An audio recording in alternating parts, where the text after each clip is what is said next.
Selamu alaikum! Mirë se vini në Faithlinks! A të ka ndodhur ndonjëherë të afrohesh për të luajtur, por të ndihesh sikur askush nuk të pa? Po, Lina. Sot disa fëmijë ishin duke luajtur bashk. Unë u afrova, por askush nuk më ftoi. E kuptoj, Zeidi. Kur shoku të lë jashtë lojës, zemra mund të mërzitet shumë.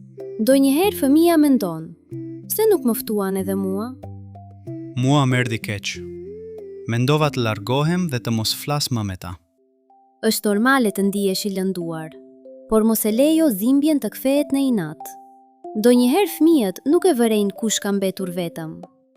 Po çfarë duhet të bëj? Të pres derisa të më tharasin? Mund të provosh të flasësh me qetësi. Mund të thuash: a mund të luaj edhe unë me ju? Kjo nuk është dobësi. Është mënyrë e bukur për të kërkuar vendin tënd me edukat. Po nëse thon jo? Atëherë, mos e lejo zemrën të mbushet me inat. Mund të largohesh me edukat, të kërkosh një lojë tjetër, ose t'i tregosh një të rrituri nëse kjo ndodh shpesh.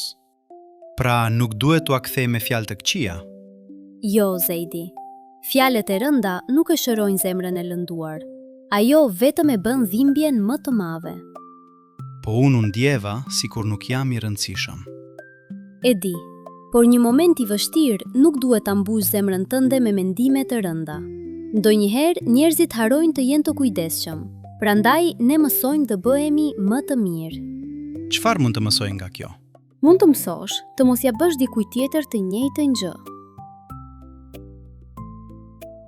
Pejgamberi alayhis salam na mësoi të duam për të tjerët atë që duam për veten. Pra, nëse unë dua të më ftojnë në lojë, edhe unë duhet i ftoj të tjerat. Po, nëse sheh një fëmijë vetëm, mos prit që dikush tjetër ta ftojë. Ti mund të jesh i pari që i thua: eja, luaj me ne. Kjo mund ta gëzoj shumë. Shumë, Zeidi, sepse një ftesë e vogël mund t'i thotë zemrës së dikujt: ti nuk je haruar, ti je i mirëseardhur. Atëherë sot nuk dua vetëm të pres të më ftojnë. Dua edhe unë të ftoj dikë tjetër. Kjo është sjellje e bukur. Kur e di si ndihet dikush që mbetet vetëm, zemra jote mëson të hap vend për të tjerët. Na mbështet me subscribe në Faithlinks dhe ndiq episodet tona.